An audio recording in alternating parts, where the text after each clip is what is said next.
Nakon izdanja Sito 07, naš poznati analitičar Milovan Matijević napravio je Sito 09. To je bio povod da ga pitamo gde je nestalo Sito 08 i kakve su prognoze za ovu godinu. Peta u nizu godišnja analiza srpskog informatičkog tržišta. Znači, prvo smo radili 2004. godine, Sito 04, sledilo je 5, 6 i 7.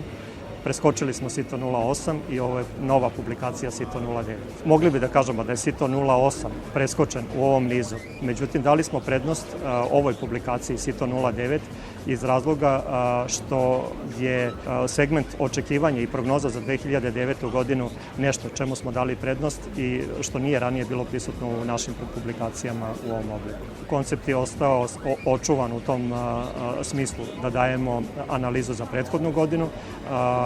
Ovde smo pojačali prognozu, odnosno očekivanja, i možemo da kažemo da Sito 09 po konceptu daje pregled tržišta u 2008. i prognoze za 2009. godinu. Rezultati koje smo ovde prikazali u Situ se baziraju na nekih naših 12 analiza, 12 godišnjih analiza koje smo završili u 2008. godini i sve to ukazivalo na jedan lep rastući trend koji je definitivno narušen u poslednjem tromesečju 2008. godine.